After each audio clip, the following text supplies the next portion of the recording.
每天早上打太极，身轻如燕。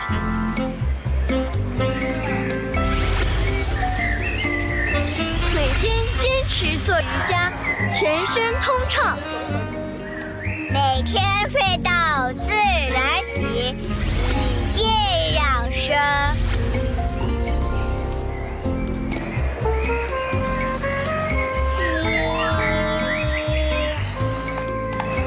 妞妞，你在干啥呢？请跟我一起做。为了健康，我们一起来做操。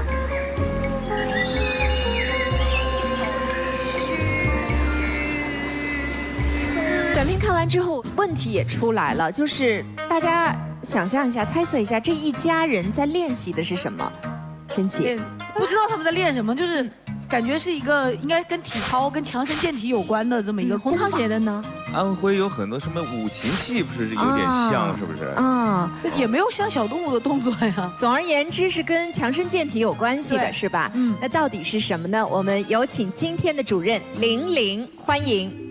林林，广东省中医院呼吸与危重症医学科大科主任，先后获得全国5一劳动奖章、巾帼抗非典先进个人、全国防治非典型肺炎优秀科技工作者、中国青年女科学家奖等荣誉称号。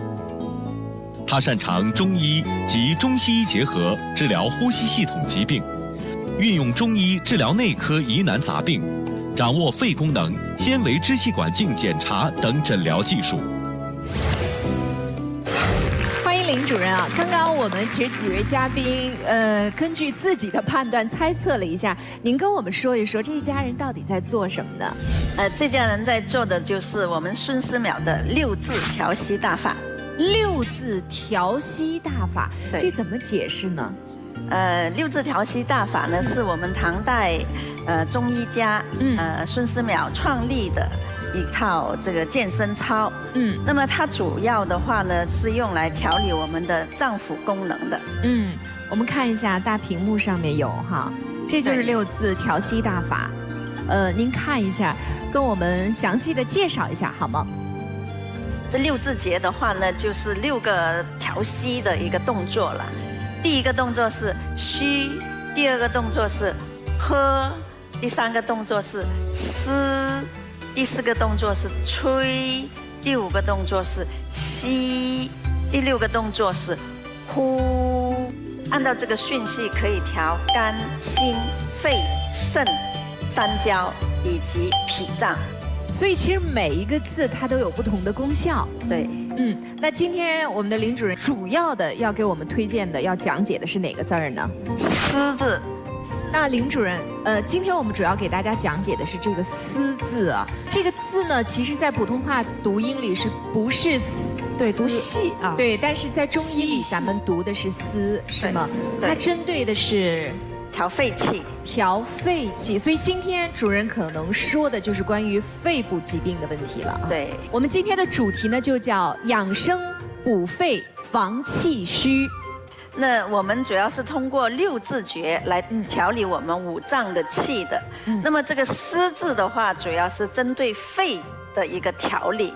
那么思的话，我们在发这个音的时候，舌尖是往前的，那它可以起到一个震动我们这个肺的一个作用，那么使我们的肺的循环和它的功能能够调动起来。比如我们这么发思，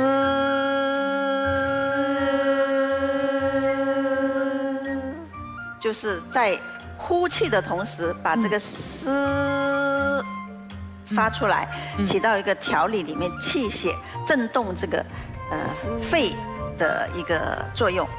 那主任是不是到了冬季，呼吸道方面的疾病也非常的多呢？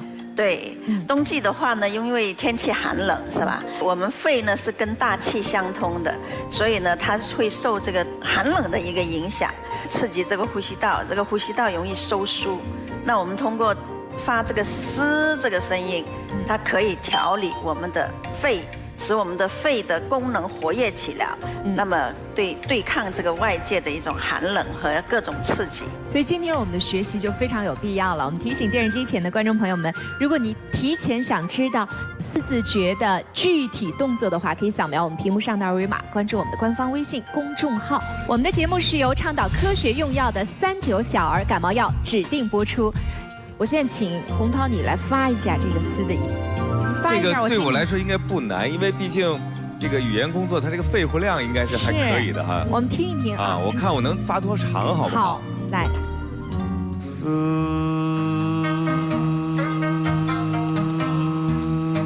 怎么有点怒目圆睁的感觉呢？憋不住就放弃啊！还是有可以啊，底气十足啊！哦，大柱可以了，你这再弄下去，我们节目时长不够了，对吧？还得减。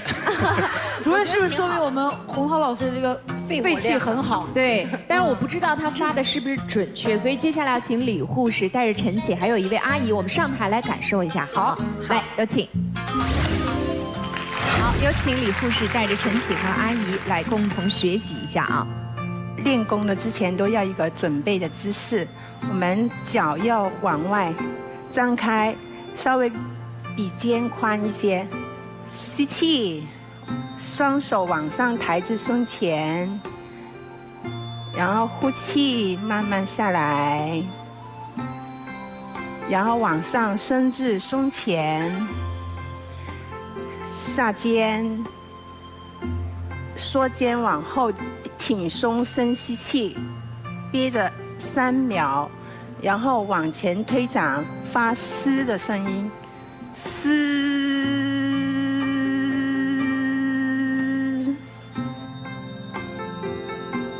好，收掌，回来，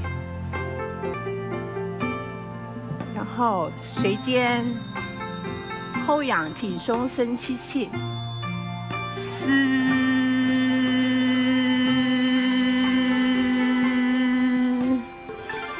好，可以了。好，谢谢，谢谢。哦，比我想象的难多了。对。洪涛，你是不是看了这个觉得难度增加了吧？是的，这个站着做这个动作之后，再发出这样的声音就不会那么容易。你那个不算什么啊，好好练一下。那林主任，哪些病人需要做这个四字诀的练习呢？肺气虚的病人，或者是肺整体比较虚弱的病人，我们都建议练这个四字诀。孙思邈6字调息大法，可诱发和调动脏腑功能。其中的嘶字诀可补肺气，林主任建议有肺气虚或有肺部疾病的人群多多练习嘶字诀。如果肺部有疾病或者肺比较虚的话，可能身体上会有哪些反应呢？肺的一个功能不足，我们有3种情况，一种是肺气虚，第一种肺气虚的话是最常见的了。那肺气虚的病人通常都会有一个容易感冒，疲乏，说话声音比较低，就是我们说中气不足的感觉了。另外的话呢，就是少气啊，气短啊，整个面色比较苍白一些。那我们中医还会看这个舌头偏淡了，苔是白的，那整个脉搏的话呢是沉弱无力的这种情况，我们就说它是肺气虚了。哎，我觉得这几样好像我都有一点特别容易感冒，气短，有时候有点怕风，晚上睡觉还有点盗汗，那我就有点这个情况，哎，有点麻烦。洪涛，你有过吗？我也有，因为我也比较容易感冒。这个干我们这行最怕的就是感冒。是的。是不是感冒对这个气虚的表现吗？是吧？对，感冒就是气虚的原因。那我想问一下主任啊，因为我自己包括我的朋友，要不就经常感冒，也经常这个咳嗽、干咳还没有痰，像这种情况是不是属于这种肺气虚的表现呢？这个呢，就是说经常感冒的人，他肺气都是比较虚的了。干咳啊、少痰啊这些呢，除了肺气虚之外，还有阴虚的表现。哦，就是肺还不光是一个气虚，还有阴虚，那相对中医里面肯定还有阳虚是吧？对，肺阴虚、肺阳虚都有。那我们怎么区分它？我们先来说说肺阴虚好吗？对，肺阴虚的话呢，最主要的口干。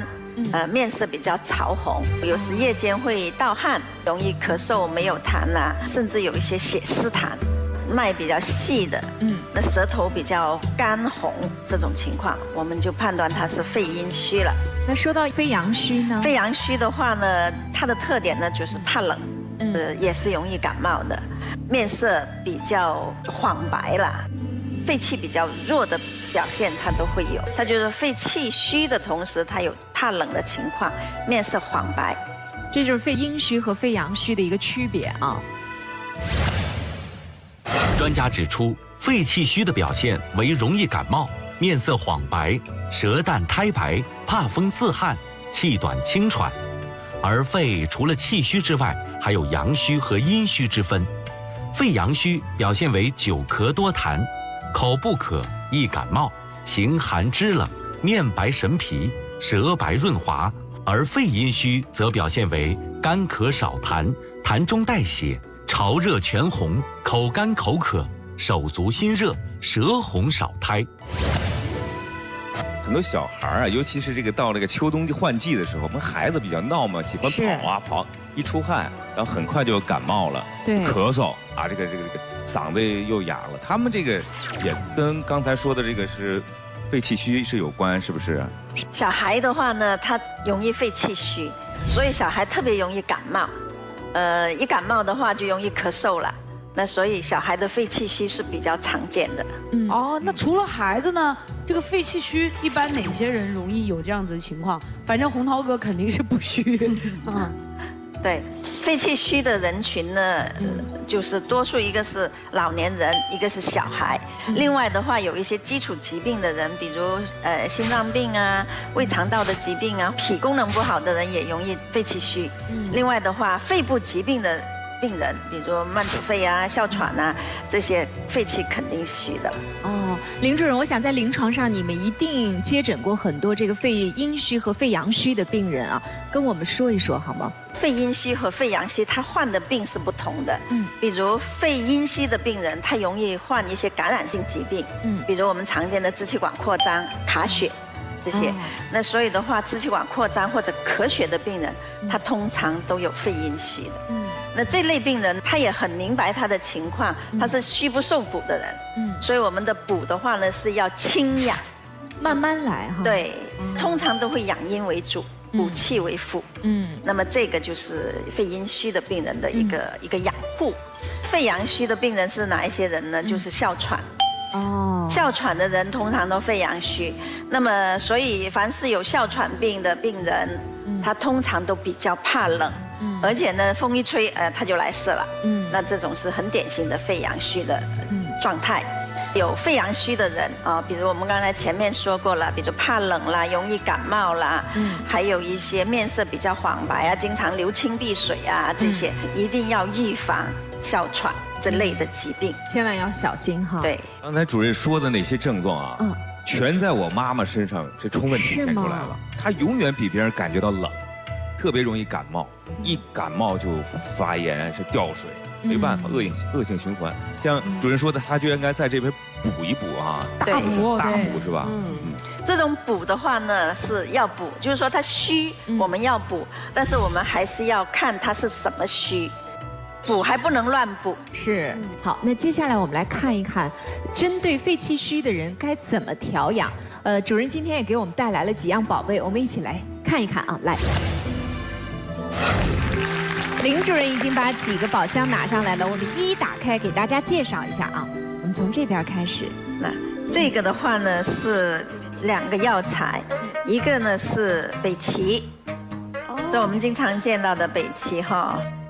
还真是没见过呢，主任。北芪然后这是甘草，甘草比较熟悉。这甘草是我们也经常会用的，中医是基本上每一个方子都会有甘草了。我们说北芪跟甘草的搭配是大补肺气的作用。好，我们来看第2个。这个的话呢，这个也是北芪哈。这个北芪是非常漂亮的北芪哈。这是麦冬，这个麦冬呢是养阴的。那所以北芪和麦冬搭配的话呢，就是益气养阴，就是补气和养肺阴。好，第3个。这个也是北芪，也是北芪哎。对。这个呢？这个是当归。这当归的话，我们也知道，就是补血的。补血的最好的药物。主任啊，我有个疑问啊，我发现你这个3件宝贝里面都有北芪，这个北芪在这个是不是有什么特殊的地方一定要都有？对，北芪的话呢，它是补肺气最好的药物之一。那我们中医说北芪的话，它是甘温的，比较甘甜的，也是温性的哈。那么它主要是归肺经，还有入脾经。那它主要是补肺气为主，同时它也补脾气。所以我们一般气虚的病人，我们通常都会用北芪。还想问一下主任啊，就是这个北芪啊，小孩子用有没有问题？这当爸爸的就是关心孩子，今天几个问题都跟孩子有关。对，这个问题很好。北芪它偏温，而且它力度比较大，所以小孩用的话呢，我们主要注意剂量，不要太大的剂量。它肯定跟成年人不一样嘛，它用量要适当的要。对。成人用量就30克，但是小孩呢就5到10克就够了。但是小孩要是补肺气的话，我们推荐的还有另外一味药，叫做太子参，就是专门针对孩子的这个补气的。太子参也是可以和这些一起吗？可以搭配在里面。北芪的作用是吗？对。它可以替代北芪作用，同时它也可以搭在一起用。那所以我就好奇了，这3味您带过来的，我们该怎么用呢？这3个方子呢，它实际上是不同搭配。第一个呢就是纯补肺气，这个呢就是益气养阴，就是气阴两虚的病人。通常有时我们有些人容易上火哈，那他肺气又虚，那我们就不能用纯补肺气了，我们就要补肺气加养阴，那就补益气养阴。那这个的话呢，就是肺阳虚，这个就是补阳气、补气血的了。这个是补气为主，这个是补血的，那就是气血双补。那其实就是我们中医的小的十传大补。那这3味我们是平时泡水喝呢，还是煮粥呢，还是怎么办呢？简单的话我们就泡水就行了。那再拿个小锅煮它20分钟以上吧。那么要是时间紧的话，我们煮一煮5分钟也可以了，拿个保温瓶放在里面，就可以带去上班或者平时喝了。然后就不断的加水。对，可以不断的续水，代茶饮。对，这非常方便，这些都可以这样。有时间在家里，那么我们可以熬汤，广东的保健汤都是这些。如果说是肺气虚的人，在吃上面有什么讲究吗？有没有什么禁忌哈？对，有什么该吃，有什么不该吃的？除了药补之外，食材我们也是讲究的哈。那通常的话，最平和的一个食材就是猪肉。猪肉啊、鱼啊、鸡蛋啊、牛奶啊，这些是比较平和的食材，可以用于各种各样体质或者各种各样虚的人。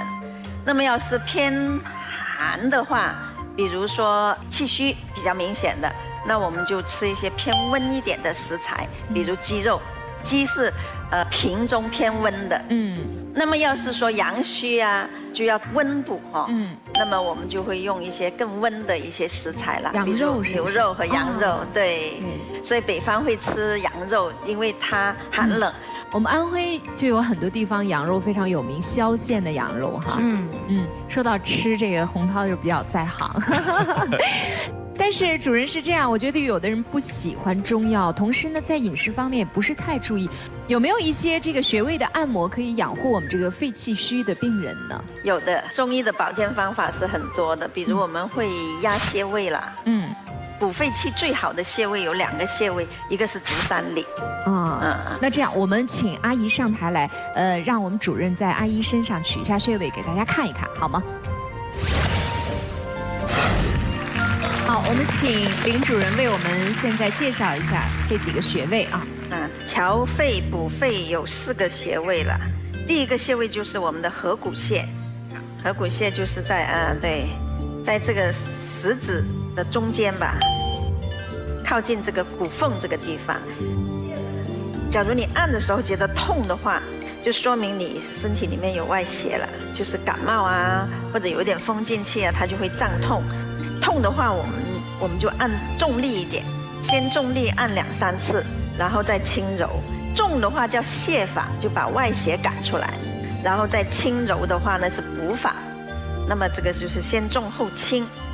那第二个穴位呢就是鱼距，在这个拇指这个边的黑白线的中间。对，这个叫大鱼距。那我们也是这样，就是先重按2、3次，然后再轻柔，那么就先泻后补了。那么这个就是调补肺了哈。第3个穴位的话呢，就是足三里。足三里我们通常都知道了，就是这个踝骨下3寸，旁开1.5寸这个地方。那这个是一个脾经补气的一个大穴了，我们也通常也是重按，先重按2、3次，然后再轻柔。那么经常轻柔这个足三里的话，也是补肺一个很好的方法。那么第4个穴位在我们的背部，背部呢，我们是所有脏器的疏泄哈，其中有一个叫肺疏泄，它也是一个补肺气最好的穴位之一啦。那肺疏泄的话，我们就在这个最高的这个骨头下面2寸吧，这个地方，然后在中部旁开1.5寸这个位置，那么这个位置相当于是肺腧的位置。这个位置的话呢，我们就没办法揉了，就拍的话呢，也是通常重拍2、3次，然后再轻拍，拍完一边再到一边，然后再轻拍。那经常轻拍这个肺疏泄的话呢，也是一个很好的补肺的一个法则。我们自己拍呢，可以这样往后这样，对，然后再或者这样。我看我妈妈有时候会拿一个就是长柄的那个小锤，对，自个儿在那锤，对，这也是可以的，对，也是可以的，这非常好。经常拍这个位置，对，调肺是非常好的。好，谢谢您，谢谢，电视机前的观众朋友，如果您没有记清楚我们今天的养肺膳食或者按摩的穴位的话，可以扫描我们屏幕上的2维码，关注我们的官方微信公众号。我们的节目是由倡导科学用药的39小儿感冒药指定播出。刚刚的这个养肺的膳食，还有包括穴位啊，都会对我们的肺部有很好的帮助。人们都说五脏呢是相通的，而且中医认为这个冬季啊是养肾最好的时间，所以一些有肺部疾病的人，是不是应该调理一下自己的肾脏呢？对的，就我们说中医是阴阳平衡，五行相关，五行相生。那么五行跟五脏是对应的，所以的话，我们说五脏也是相关、相生相克的啦。肺跟肾的关系是非常密切的，它是一个母子关系。所以的话呢，我们说肺是主吸气，肾是纳气的，所以一个人的呼吸的一个功能好，它要肺和肾的配合，吸进来，然后肾要把气接纳。那所以我们养肺的同时，我们通常要调肾。所以的话呢，我们冬天是肾的季节。那调肾的话呢，我们可以用6字诀的吹字诀来调。那么调肾的同时的话呢，我们气的一个运行非常重要。那中医气的运行在哪里呢？三焦。所以的话呢，就是调完肾了，我们就要调三焦。那这个是吸字诀。所以这个吹字和吸字也是有动作，我们要学习的是吗？对的。好，电视机前的观众朋友们，如果您想提前学习吹字诀和吸字诀的动作要领的话，可以扫描我们屏幕上的2维码，关注我们的官方微信公众号。那接下来我们是不是依然请李护士上台，带着大家共同来学习？洪涛，这次到你了啊！好，我要来，我们有请阿姨。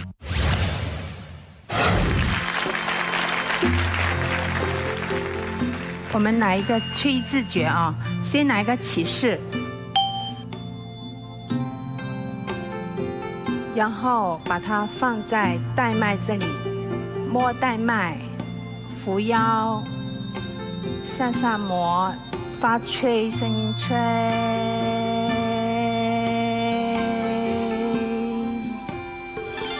回来起，也是摸带脉，扶腰，挺胸深吸气，吹，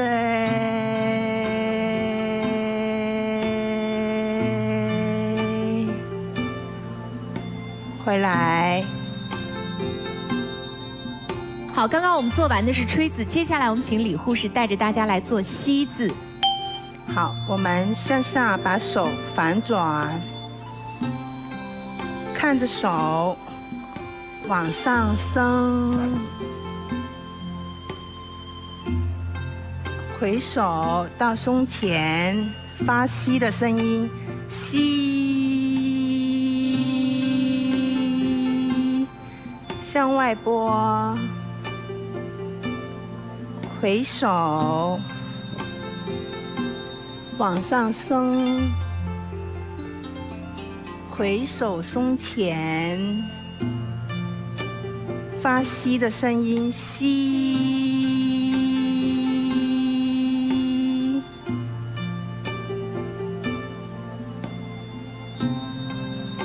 收功。好，好，谢谢3位，来有请。我不知道陈琦你怎么理解气？我的理解很简单，我这个人很实际的，我不玩那些虚的。气，所谓气是什么？气有很多，口气、手气、脚气啊。气其实就是呼吸嘛，我觉得气就是呼出来这个二氧化碳，这叫气。那听听韩露的解释。你们都没有听过一句俗话吗？外练筋骨皮，内练一口气。所以说我觉得这个气呀，它是由内而外的感觉。那我举个例子好吗？比方说我已经有一段时间没见到群姐了。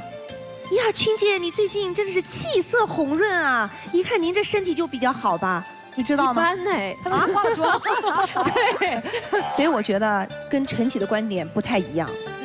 由内而外。总体来说，我还是比较同意韩露的说法的。其实气是人的一个精气神的状态，对不对？就是补气养生有妙方。有请我们今天的专家徐文华徐主任，欢迎他。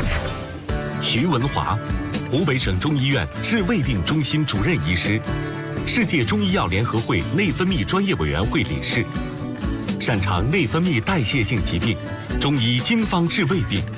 徐医生医术精湛，在治胃病方面有着自己独到的见解。今天徐医生来到了现场，他将给我们带来哪些益气养生的知识呢？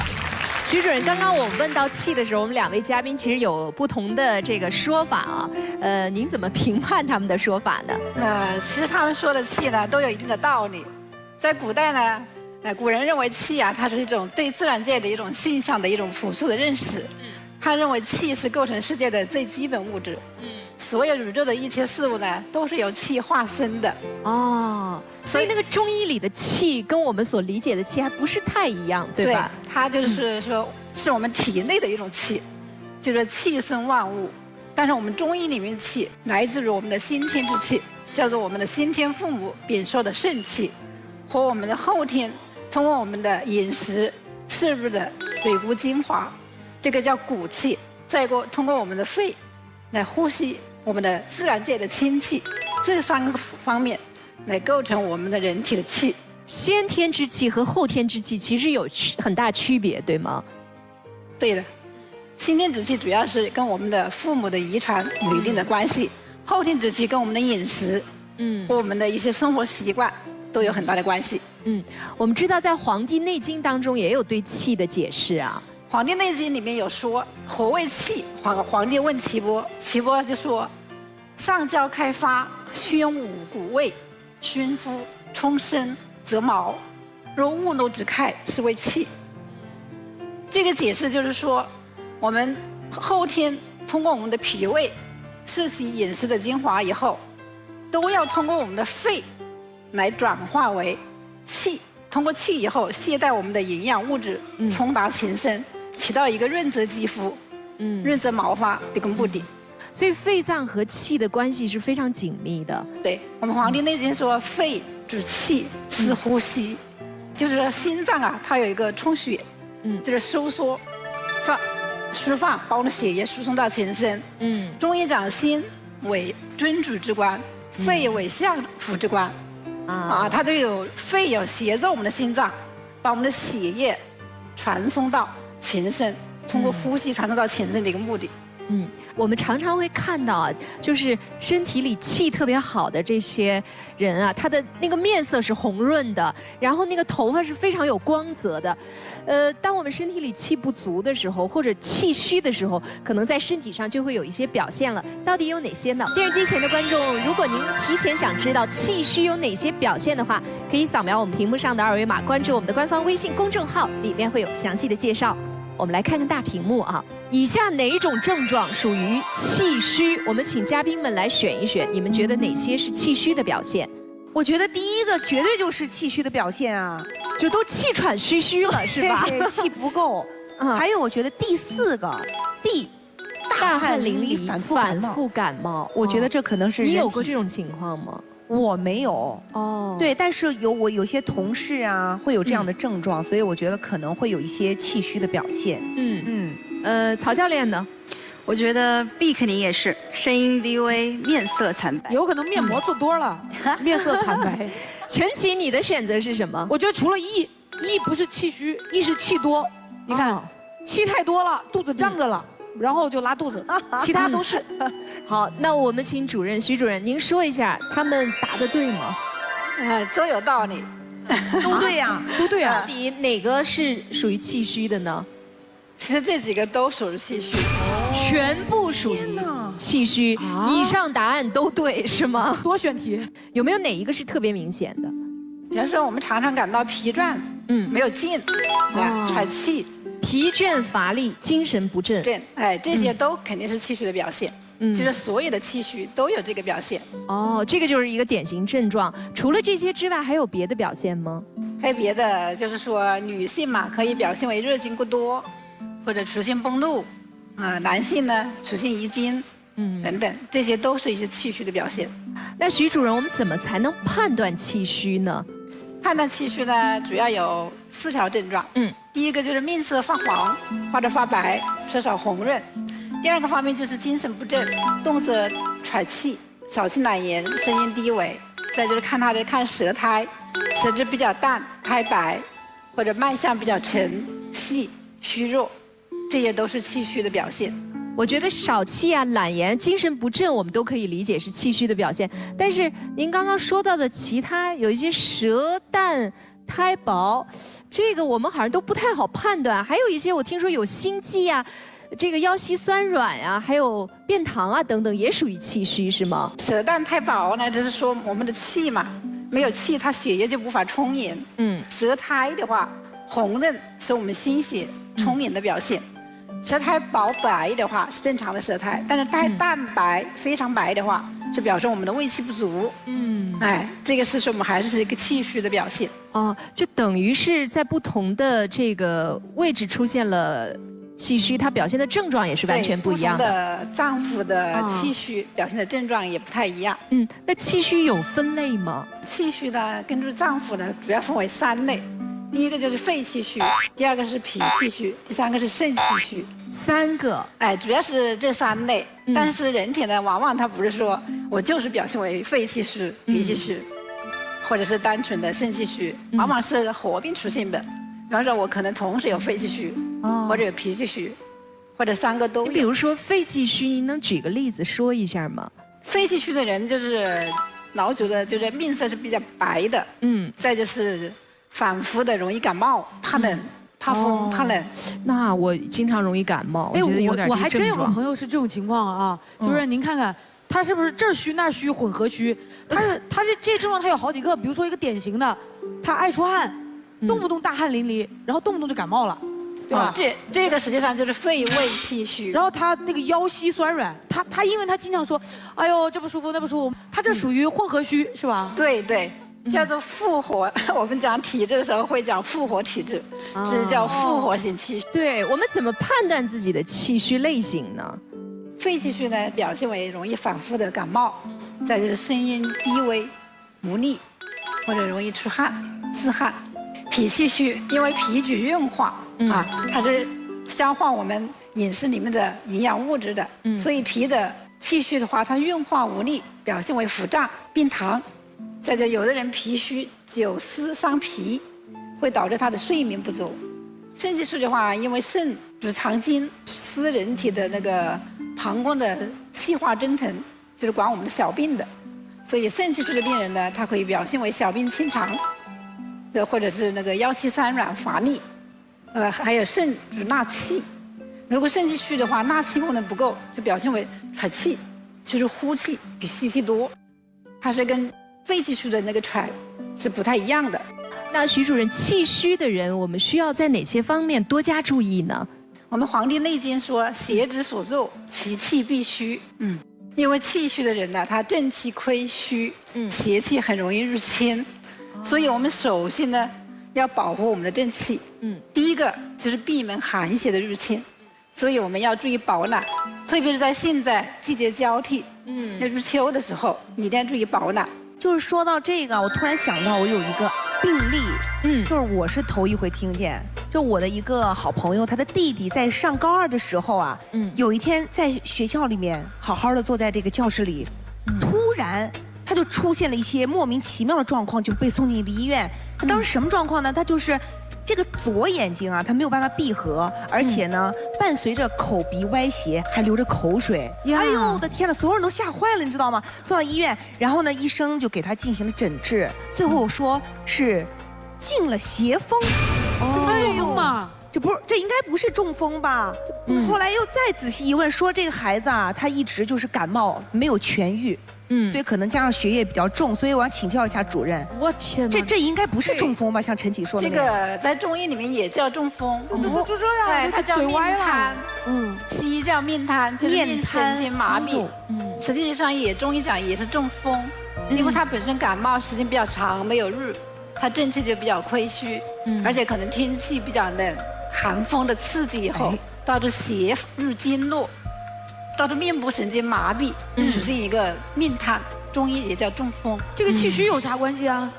气虚它抵抗力下降，比如正常人，那个风险来了，我可能不会感冒，对，不会出现面瘫。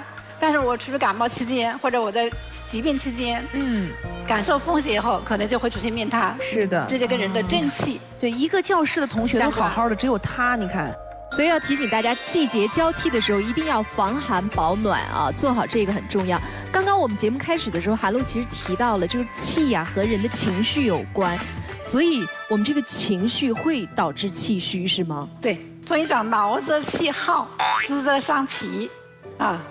现在人呢，因为生活压力比较大，工作节奏比较快，所以呢，我们在工作中也要学会放松。就是一旦我们感觉很疲劳的时候，我们要休息一会儿。还有一个问题就是，有时候我觉得特别累，比如说录像、连轴转，我第2天就特别愿意多睡一会儿，很奇怪。我觉得睡得多了，我怎么觉得好像还不如少睡点呢？为什么会有这种状况啊？这也是正常的哈，因为特别疲倦的人，其实我们还是提倡要保障睡眠，但是睡眠多了会伤气。为什么呢？中医讲久卧则伤气。因为人睡着以后，人的代谢都很慢，气血运行不畅。所以它会影响我们正常的气血运行，所以也会感觉乏力。所以大家越睡越晕，对，越睡越糊涂，就感觉醒不来了。哎呀，救命啊！就那种感觉。长期卧床的病人嘛，很难恢复。对，因为久卧伤气嘛。正常人，你说要他睡个3天3夜，他就会觉得没劲。所以说久卧伤气，久卧伤气就是这种。真是要提醒大家了，我觉得保持一个平衡的心态，一个良好的情绪，其实是对身体最好的帮助了。另外呢，你也别睡太多了，睡多了并不是好事儿，是吧？在现在的生活当中，我觉得大家都特别重视补，尤其是重视进补啊。气虚的时候，我们该怎么补？今天徐主任给大家带来了几个我们生活当中可以用到的小妙方。好，电视机前的观众朋友们，如果您想知道补气的食疗妙方的话，可以扫描我们屏幕上的2维码，关注我们的官方微信公众号，里面会有详细的介绍。那我们这道粥就已经上来了，我们请韩露上来品尝一下，好不好？知道你晚上一直憋着没吃呢。韩露品尝一下，这必须是我，因为我是个吃货。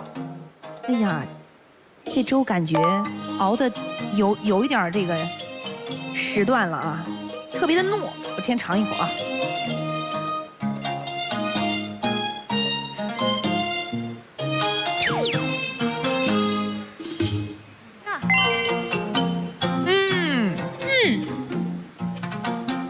第一口吃下去啊，有一种淡淡的这种中药味儿。哦，还有点中药味儿，但是呢，不是那种涩涩的感觉，还有点香，回味起来还是不错的。而且你看这里面还配着一点那个红枣，有点甜甜的感觉。那我们就得问问了，这些粥里面到底放了哪些食材，好不好？我们请主任给我们揭晓一下。好嘞，来，这道粥呢叫山药黄芪粥，哎，食材还是很丰富的啊。这就是我们的黄芪，片儿状的，哎，这个我要专门咨询一下我们的主任，因为我用黄芪在泡水喝，我曾经买过这种片状的，但是我去了一个药店之后，他向我推荐了一种像木材劈下来的那个特长，他说那是最好的顶级的北芪，那个跟这有什么区别吗？其实补气，北芪是最强的。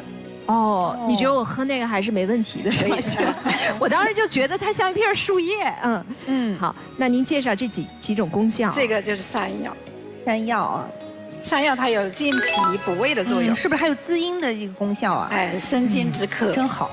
在中药里面，它作为一个强壮剂，它会长肌肉。哦呀，有适合晨起，对，可以长肌肉。对对。然后这个红枣我们都熟哈，红枣大家都知道啊，这个它有益气、健脾、养血、生津的作用。对对对，这个就是我们的锦米。哦，锦米。就是我们最常用的就是东北大米，它就是比较软，比较糯，比较糯一点的，煮粥起来比较糯一些。对，所以口感非常好，所以它口感比较好，容易吸收。锦米本身它也有补气的作用。这个粥大概要煮多长时间呢？这样的煮法是先把黄芪单都加水煮，大概加200毫升水，把它煮开以后，再煮个10分钟就可以了。哦，再用黄芪水。把这些山药、大枣、锦米放在一起，就把黄芪的片儿拿掉了，哎，拿掉，单独煮水。哦，这样啊。哎，用黄芪水再来煮这些。那一共要煮多长时间呢？后面3样，一共要煮1个小时。哦，那还行。没事儿，在办公室其实都可以自己做着喝哈。好了，那谢谢把这碗粥也带去吧。好的，我来留给晨起。刚刚我们看到的那个山药黄芪红枣粥啊，其实里面每一个食材都有补气的作用。接下来我们要给大家介绍到的这个药食同源的食材，大家非常熟悉啊。刚刚我们在动画片当中看到啊，这个人参的作用是非常非常大的，所以想请问一下徐主任，人参在中医当中是不是这个分量也是很重的？对，人参是补气中最主要的一味药，它呢味甘、微涩。为苦，性是平温的，它能补五脏之气，就是五脏的虚都会用人参来补。我们中医有个独参汤，就是单纯用人参一味药，15克到30克来治疗虚脱，所以它补气作用是最强的。那好，那我们接下来呢，徐主任给大家带来了很多的参啊，请陈起来辨认一下，好不好？来，我们现在场上有5种人参啊，我们请陈起来辨认一下啊，这边有相应的这个名称。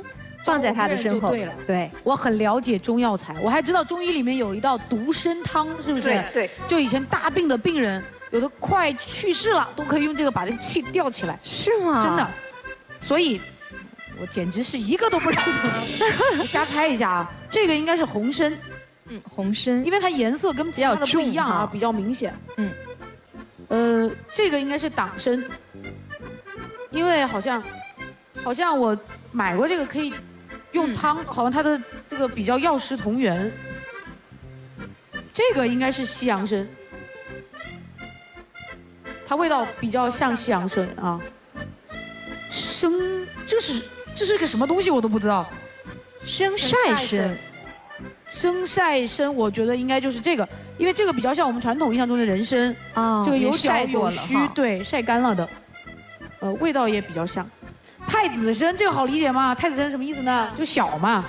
他不是皇帝参嘛，他是太子参嘛，年纪还不大。你看，听起来这个头头是道，是这样吗？是不是判断正确？判断正确，真的，还真对了，真的假的？一个都没错，真没想到啊！一个都没错。排除法知道这3样，另外2样其实比较。那主任，他这个每一道参有什么区别和功效呢？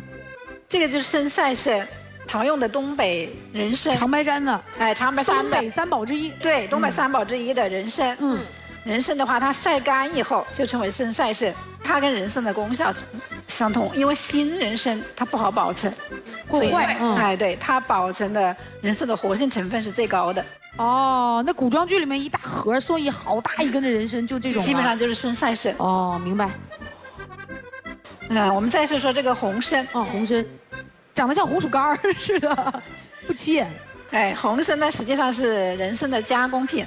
哦，就是新人参通过浸泡、洗净以后，再通过蒸，哎，要蒸，再把它晾干，有的地方还要烘干以后，就称为它的颜色会变成这种红色的。它的性偏温一些，热，哎，偏热一点，所以对比较怕冷的阳虚的病人，比较适合这个。哦，或者冬天进补红参，就比较适合一些。这个就是西洋参。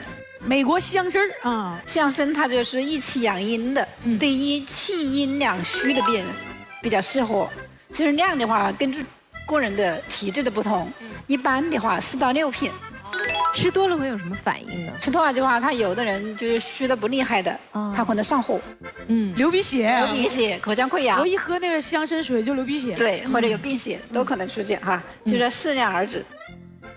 这个就是常用的党参啊，炖鸡的，这个我妈妈买过。党参炖鸡、炖肉都可以。对啊，这个因为它的话就是人参属于5加科植物，但是这个党参已经不属于5加科植物了。哦，它是另外一种。它是另外一种，难怪便宜。对，但是它的跟参的作用类似，相似，它的作用比参要差一些。哎，这个就是太子参，太子参的比较细嘛，好小啊，也叫孩儿参，是吧？童参就小孩吃的。就小孩体虚的时候，自汗、盗汗或者遗尿，他有气虚的时候就可以吃这个。他是人参的宝宝，人参的还没长大的时候吗？现在它也不属于5加科植物。哦，也不就是另外一种东西。另外一种东西，它跟参的作用类似，但是是比较差的。我们今天其实还带来了以人参为主材料的一道药膳啊，人参莲肉粥，用10克的参赛参。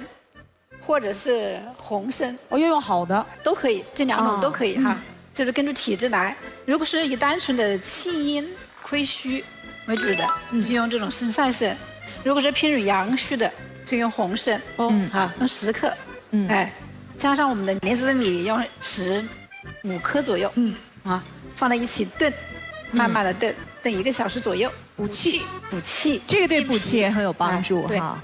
是不是我们炖这个汤的时候用这种瓷器是最合适的？瓷器的话，它的话炖出来的效果会比较好，肉会比较香。加上有些中药材呢，可能会跟我们的铁器可能会有些反应。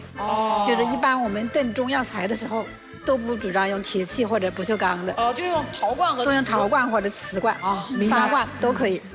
好，那你现在可以回去炖了啊！哎，我回去炖参汤了啊！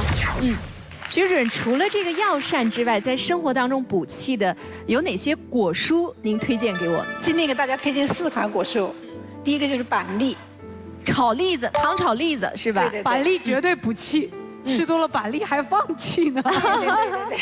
还有呢？大枣它有补气养血的作用。第3个就是龙眼，龙眼就叫桂软肉，它有糖分它蜜过的。所以它含糖比较高但是它比较温。还有呢？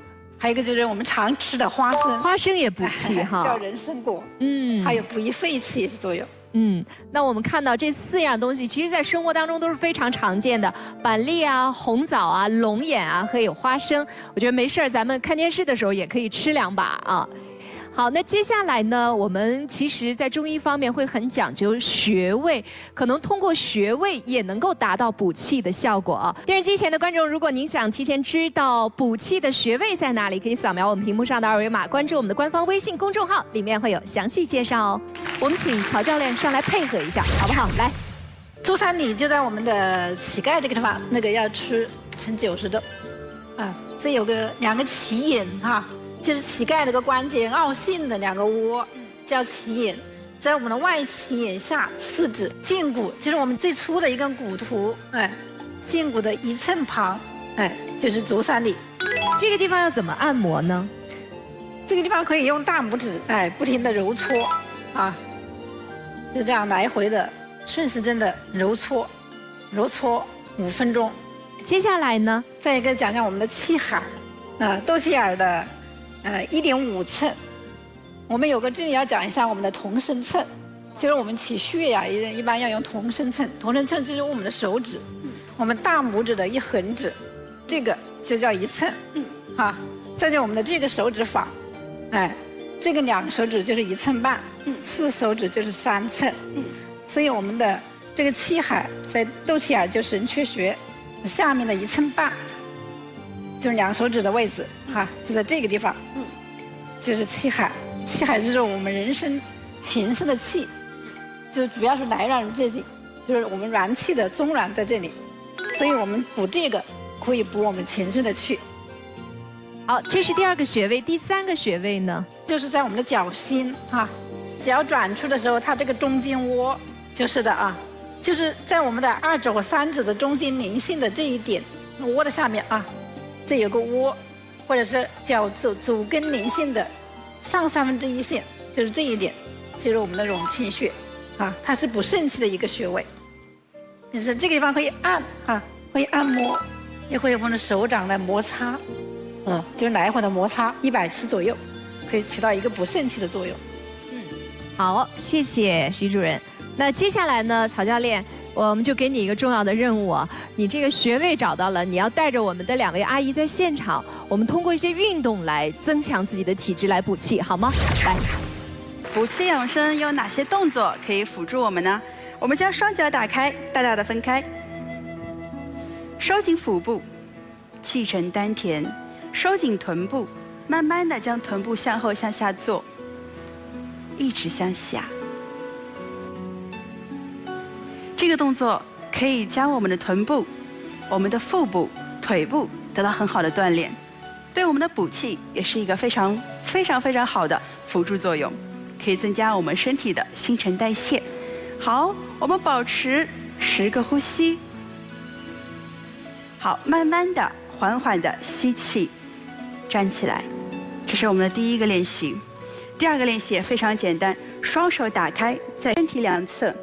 呼气向下，手臂展开，放松的吸气，呼气放松，呼气向下，吸气，呼进新鲜的空气，展开我们的胸腔，非常的舒适。最后一次，呼气向下，展开双手，放松。